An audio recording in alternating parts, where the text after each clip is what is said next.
I think I had better start at the beginning because so much has happened in my life so far. My name is Jake Roldan.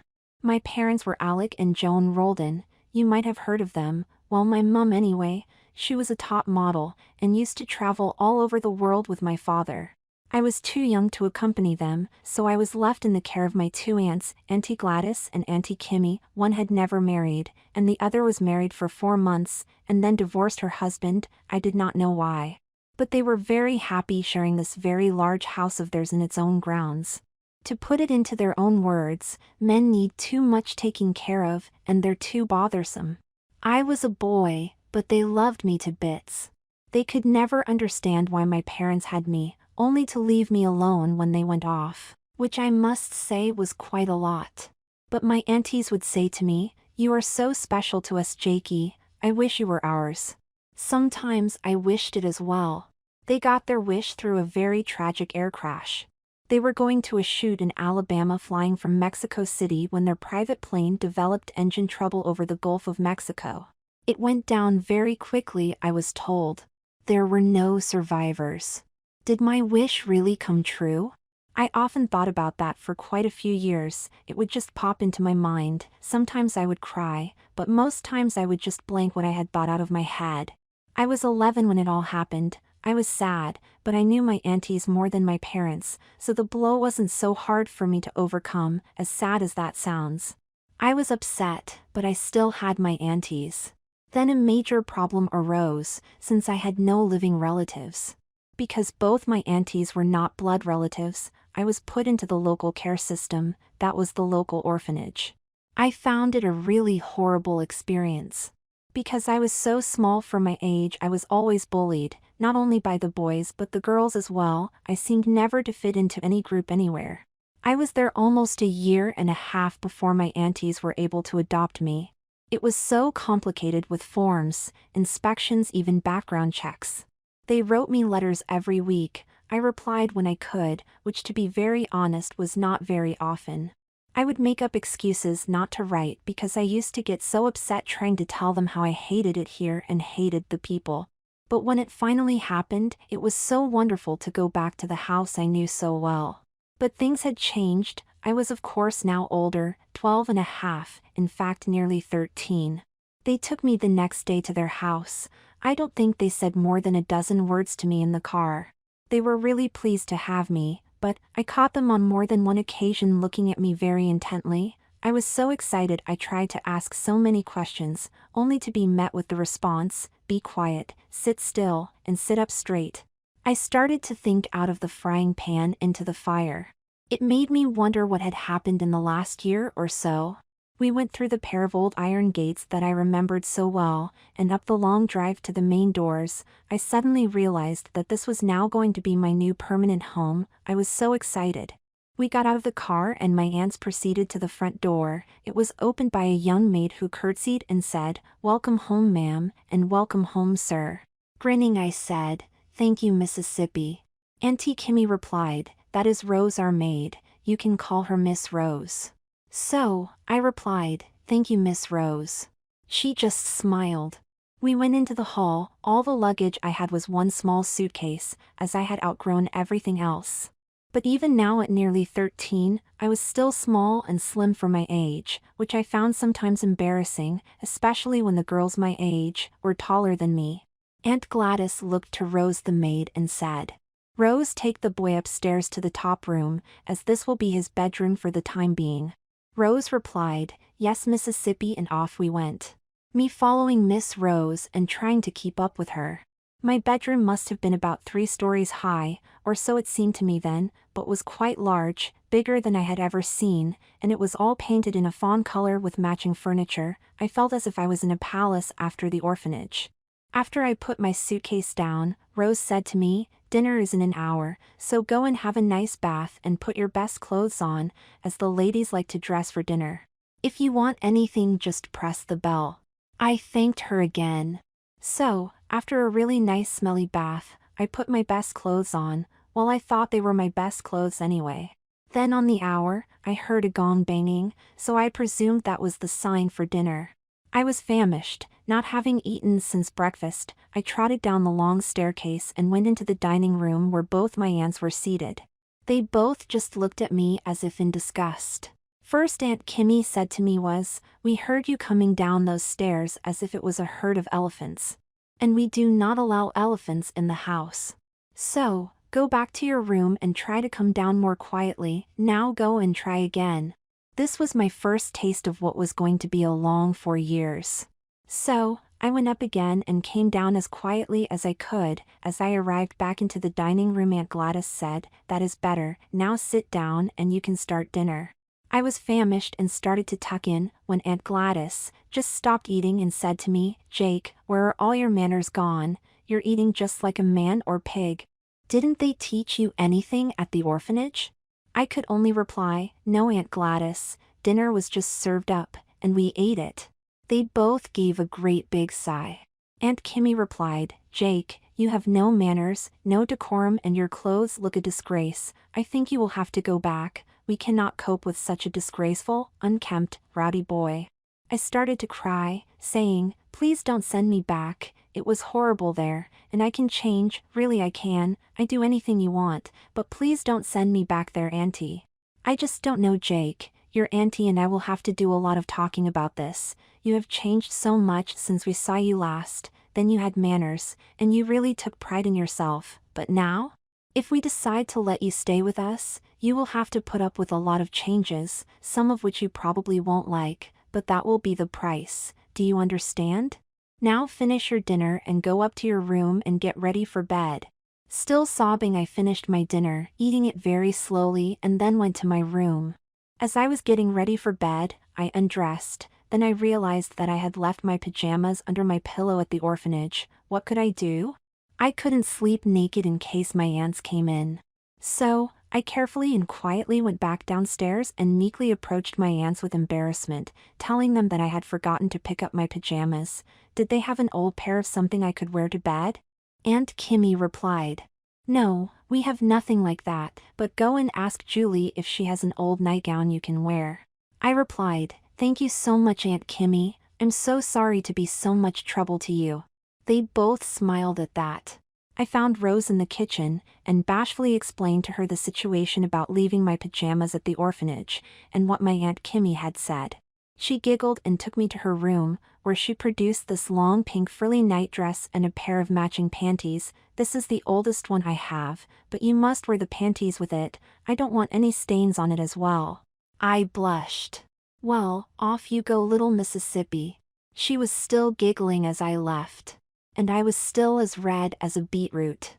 I went back to my bedroom and got changed. It was quite an unusual feeling to feel the silk of the panties and nightie against my body. It felt quite comforting, and I fell asleep quite cozily. In the morning I was awoken by Rose with a cup of tea. Forgetting what I was wearing, I sat up, then realizing that she could see my nightie, I quickly covered up, feeling embarrassed. She put the tea on my side table and whispered quietly to me, "It really suits you. Also, the ladies have told me to tell you to come straight down to them after you have drunk your tea, and not to bother to change. You are to leave your nightdress on, and that I was to give you this pink dressing gown and these pink slippers to wear." I just went absolutely red in the face, and said, "Why do I have to wear these things? These are for a girl. What if I refuse?" Rose looked at me smiling and said, "Look, they will have no hesitation in sending you back to that awful place if you don't. It's only because they lost their only daughter and grandchild last year, and you look so much like her. I think they just want to remember her, so be a big girl and go down to them as they asked." I never knew that one of them had a daughter, let alone a grandchild. This tragedy must have happened while I was away for that time in the orphanage. Feeling rather sorry for them, I did as I was told and went quietly downstairs. I was feeling really conscious about what I was wearing as I approached the dining room. As I went in, they both looked up at me and smiled, and looking at each other said, "I knew we had chosen wisely. Well, come and sit down and have breakfast, dear, and I didn't hear any elephants this morning, so you can learn to change your ways, can't you, lovely?" I replied, "Yes, Auntie." Aunt Gladys said, "After breakfast, we want to have a nice talk to you. Don't worry, it's nothing bad, so finish your breakfast first." I remembered not to guzzle it down like I had got used to at the orphanage, but to take small bites and chew it first. This seemed to please them both immensely. After breakfast, Rose cleared away the table, and both aunties and I went into the lounge. I was still in my nightie, dressing gown, and slippers. They sat in the chairs of the desk, and I stood in front of them. We waited until Rose came back in. She stood by Auntie Kimmy. I felt I was before a judge and jury, and they were just going to give me the verdict, guilty. They both were looking very serious. Then Auntie Gladys spoke. "Now, Jake, we have known you for nearly all your life, except when you were at that horrible place for over a year. When we last saw you, you were a sweet, well-mannered boy who took good care of his appearance. Now when we first saw you again, you were growing into an uncouth, ill-mannered, disgusting boy." I just looked at them with some sadness in my eyes. I knew deep down they were right. I had changed, but not for the better.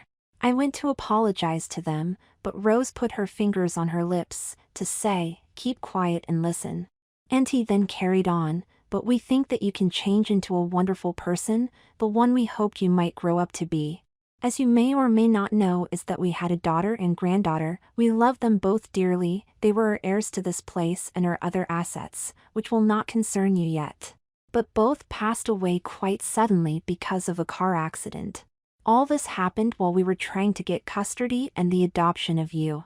You look so similar to my daughter when she was your age. The resemblance is uncanny, as Rose here will agree with." Rose looked at me and nodded her head in agreement. Now both of us have had a very long discussion about what I am going to say next, so please do not interrupt until I have finished. I nodded my head. "Thank you," she replied. "Now, as I was saying, both of us are in our final years. I don't mean tomorrow, but in a few years' time." I looked very sad when they spoke of this, as I thought they would live forever, as everyone does when they are young. "So," Auntie Kimmy carried on, "we are going to ask you a question. Please don't answer it straight away. Sleep on it first, will you?" I said, "Of course I will, Auntie." "Well, here we go then. For the next few months of our lives, we would like you to become our daughter Tammy. You are by yourself and we are alone. We would ask if you would be her all the time, day and night. We still have all her clothes that you could wear. It's just to bring back some happy memories to us. This would just be for the next 2 months. Afterwards, if you want to go back to Jake, there would be no problem, or, if you want to stay as Tammy, that will be fine as well. We would like you to act, dress and behave as a young lady should. You will have lessons on etiquette, dance, manners, in fact, everything a girl should know. I know this sounds a very strange request from us. If you say no, then nothing more will ever be said about it again. You will still inherit the house and a large sum of money. It's that we really miss our daughter so much. Now spend your day doing whatever you want, explore the house, whatever. Morning I will ask for your answer. Is that all right with you, Jake?" I was quite stunned at the proposal. I think it was a shock more than anything. There was so much to think about, so I replied, "I will really have a good think about what you have said, and I promise I will tell you one way or the other in the morning." I went into the grounds and began to walk. I didn't know where I was going, but I had to keep moving. I was walking for a good hour and a half when I saw this bench in the middle of nowhere. I went over and sat down on it, thinking all the time about my aunties, losing the daughter and granddaughter, and what they were asking me to do for them. I even thought about the money, but to be honest, I could live without it. They had always been good to me. They were there when my parents weren't. They had even adopted me. Was it so much for them to ask? I knew it might be years before they departed, but would it be so bad? I would have everything I asked for, but as a girl, not a boy. It was then I noticed a plaque on the bench. It read, "We dedicate this bench to our darling daughter who, if she ever had a problem, would come to this place to solve it." I felt very humbled because I had done the same thing without realizing it. I knew I had made my mind up. The next morning, I came down to breakfast wearing my pink nightie, my pink dressing gown and pink fluffy slippers. As I entered the breakfast room, both my aunties stopped what they were doing and looked at me. I could see the apprehension and worry on their faces. Auntie Kimmy was the first to speak very hesitantly. "Did you have a good night?" I looked at them both and smiled, saying, yes, it was the best night I have had for ages. And have you come to a decision yet? She asked. I smiled at them both and said, I would love to be your daughter for the next 2 months. I have so much to thank you for in the past, and I don't think I could make it up any other way. They both came up to me crying. They both hugged me so tight I thought I might pass out. Auntie Kimmy asked me, would you like to start now? I replied, I'm already in my nightie and dressing gown and fluffy slippers, Auntie. So, I must have started already. So, the new day began. Auntie called Rose in and told her that from now on I was to be referred to as Tammy. Rose jumped up and down clapping her hands. I got the impression they were all happy about my decision. Rose said, if Miss Tammy would like, I will run her a bath and get some clothes ready for her to wear. I smiled and replied, that would be lovely, Rose, thank you. First, I had to have my bath, which Rose put in all this perfumed and silky lotion. It's making your skin become softer and to make you smell nice, she said. After I had been in the bath a while, Rose came back in and passed me a shaving foam container, or so I thought it was. She then said, right now stand up while I spray this all over you. You will have to do this every week. It's a spray hair removing cream. She then carried on saying, after I have sprayed you, you will wait 10 minutes, then you must wash it all off thoroughly. I will come back then. Is that clear, Miss Tammy? I nodded my head afterwards. She passed me a warm white fluffy towel. It was so warm and soft I didn't want to let it go. After I had dried myself, Rose got some lotions out of the cabinet and started rubbing it all over me. She said, this will stop any irritation after that hair remover cream. I was still naked at this point, but she didn't flinch. I just went bright red. Next, she handed me a pair of short-length tight rubber panties which she told me to put on. It will hide your extra bits, she proclaimed. I was embarrassed at first, but she said, once these are on, you will look like a young but underdeveloped girl, I promise. And she was right. As I tucked everything away and pulled them up tight, I noticed that the front of me had disappeared, leaving me all flat down there, except for a seam which gave me the appearance of a girl's clitty.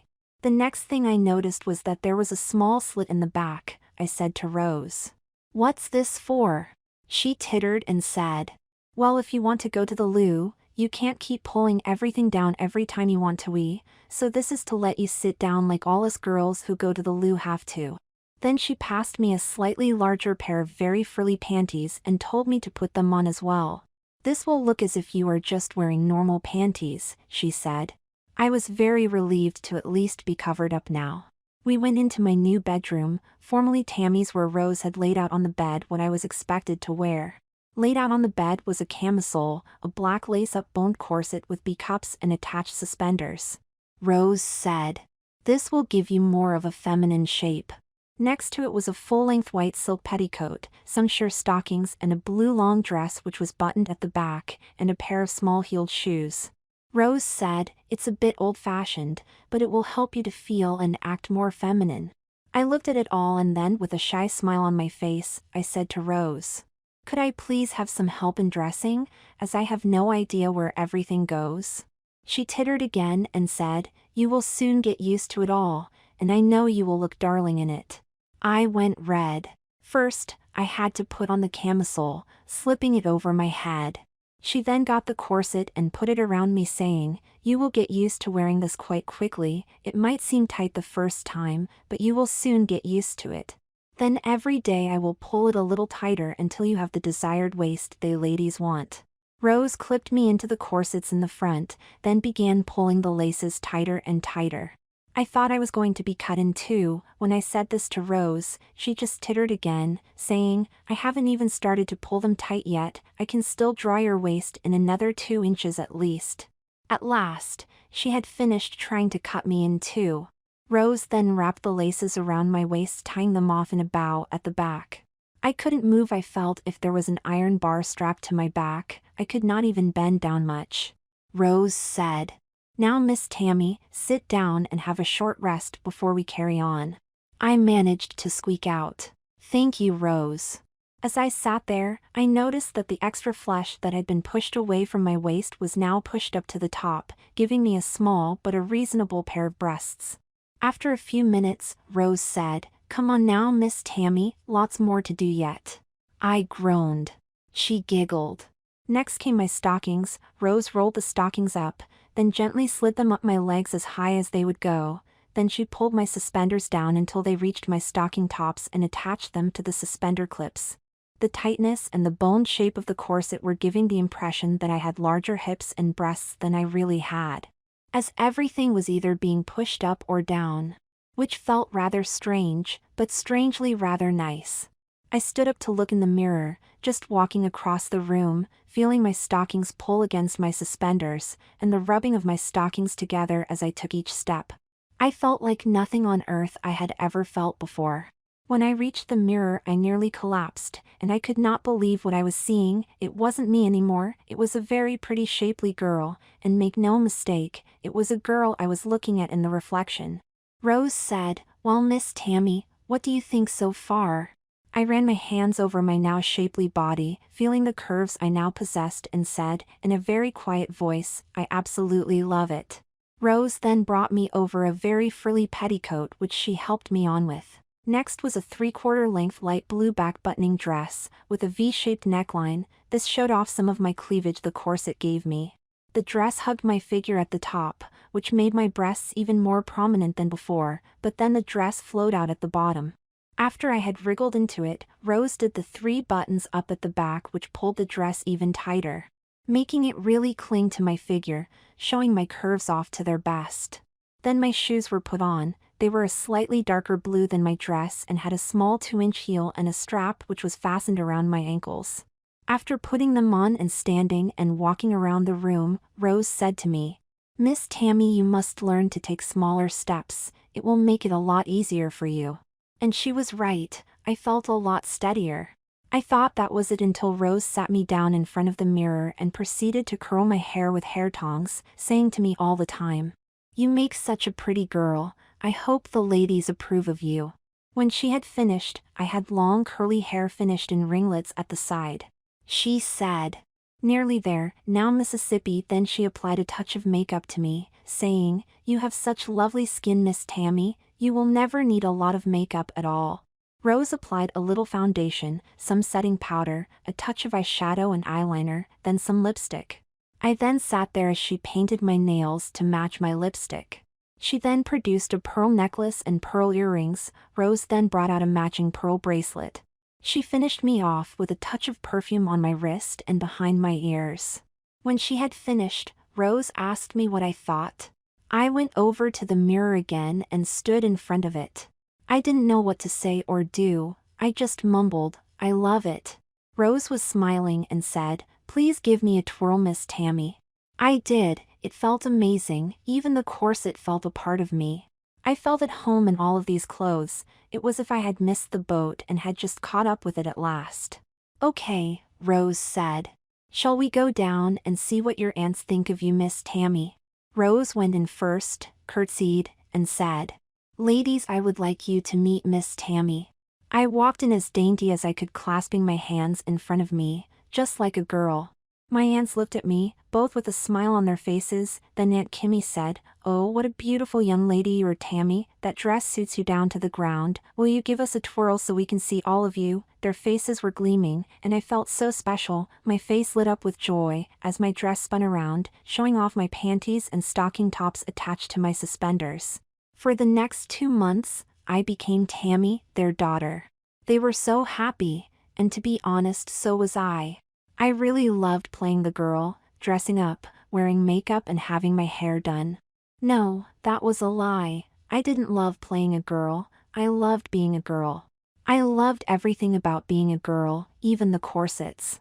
Rose and I got on so well. We talked about everything, and I mean everything. I'm sure sometimes she forgot who I really was, and I loved every minute of it. I went out shopping with my aunties. They bought me dresses and jewelry. We had manicures together. We had our hair done in the hair salon. We had a fabulous time. The time flew by. As they promised, I had elocution lessons and deportment lessons. And I loved it all. It was near the end of the 2 months now. There was only a week or so to go. The mood of us all had begun to change. There was a hint of sadness in the air, but no one mentioned it. It was after tea of the last week when Aunt Gladys said, "Tammy, would you come and sit down with us? We have something very important to ask you." I sat down and for some reason, I brushed my skirt forward underneath as I sat. They both looked at me and smiled. I was feeling like I had never felt before. I felt for once as if this was really me. "Now, Tammy, we have a proposition for you," said Aunt Kimmy. "From what you have allowed us to do to you for the last 2 months, that is becoming our daughter, wearing all her clothes for us, and making us feel Tammy was still here." A tear started to form in all our eyes. "We think that you have enjoyed all of this as well. You have behaved impeccably, as a young lady should. I want you to be honest with us. Have you enjoyed being a young lady as much as we have? Now be very honest and think about it for a minute. Have you?" What could I say? I had enjoyed it. I loved the clothes, the makeup, even the corset. I lowered my eyes to the ground and started to blush and answered, "Yes, Aunt Kimmy and Aunt Gladys, I really have enjoyed it." "Even the corset?" she asked. "Especially that?" I said, smiling. It made me feel really good and made me look and even feel more like a girl. I said, still blushing. "I'm so pleased to hear that," they said. "How would you like to stay here with us all the time? You will have your own private tutors for everything you will need. We will buy all your clothes and anything else you might need as well." My eyes were wide open at that moment. "And when we die, everything will be yours, but there is one stipulation." I knew what was coming next, while I hoped it was what I thought.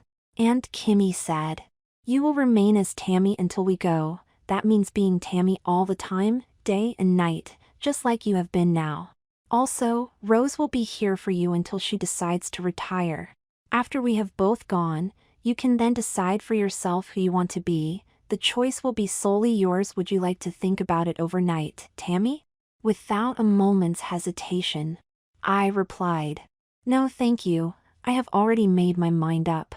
And yes please, I would like to remain as Tammy if that is all right with you both." I told them that in the last few weeks I had decided that being Tammy seemed to be my calling. I had 2 aunts who loved me dearly, even if it was as Tammy, and I had a very good friend in Rose, probably the only friend I had ever had all my life. Over the next year and a half, I learned how to walk like a young lady, talk and have the mannerisms which go with it. I learned all about makeup, hairstyles, fashion.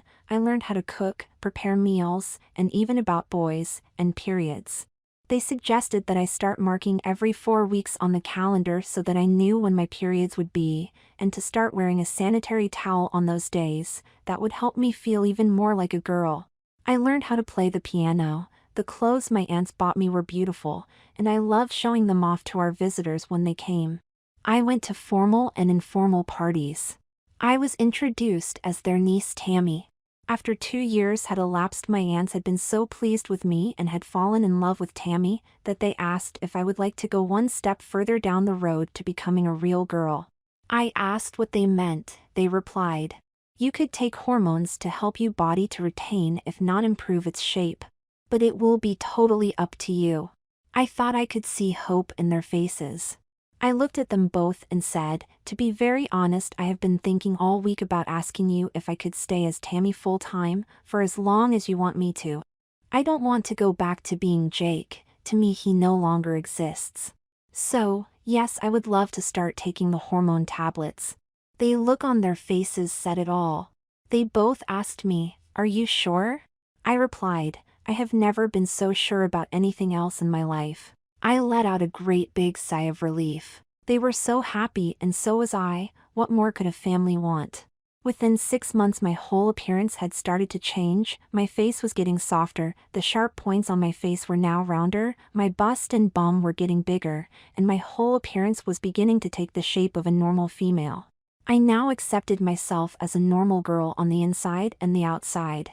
I got used to being called Tammy or Miss Tammy by people who visited us, or when we were out anywhere. I was loving every minute of the changes. At dinner one evening Aunt Kimmy said to me, totally out of the blue, "You know Tammy, there is still one thing still you could do, to make yourself a complete woman in every way." Then you could even fall in love with a man, even make love as his wife, but of course you would have to adopt children if you both wanted them, just like we did with you, but it is a major step. Once it's done there is no turning back. I knew what they meant, and I had been prepared for this moment for a long time. Aunt Kimmy, Aunt Gladys, I would be very happy indeed to become a woman just like you are, and we can spend the rest of our lives being three proper girls together. The operation date was set, and I have never been so excited in my life. I was going to be a proper woman in every way. When I came around and the surgeon told me everything went as planned, in fact better than expected, all I could do was burst into tears with happiness. It took a few months for me to heal properly, and when I looked at the result, I knew I had done the right thing. A year later you would not have known me or even recognized me. I had developed into a young lady in thought and appearance. Jake no longer existed in any way or form. He was just a faded memory somewhere in my brain, almost a figment of my imagination. I was just so happy. I had a very good hourglass figure, nice breasts, small waist and big hips. I was a woman in nearly every way. I had even started eyeing the boys up and doing a bit of flirting. Several years later and my aunties were now getting on. They called me in one day to their lounge and said to me, "Tammy, we are really worried about you." I asked why. They replied, "You are an amazing lovely girl, but you lack one thing, a boy to look after you when we are gone." I said to them, "Don't be silly, you have years and years to go yet." "And then what?" replied Aunt Gladys. I will be honest and say I had never thought about that, so I said, "I don't know, I will just live in this house by myself." We joked as they gave me some womanly advice on how to handle a man, and how to please him in bed. We all laughed as one of them said, "At least you don't have to worry about getting pregnant." It was a year later that my aunts passed away, both within a year of each other. But I knew that for all the time I had been with them as Tammy, they were very proud and happy of their niece Tammy. They had my name changed officially to theirs, and they even got to meet a young man who was taking my fancy before they passed. So, we had changed all our lives in 1,000 different ways, and we all had no regrets about any one of them. Especially me. Love, Tammy XXX.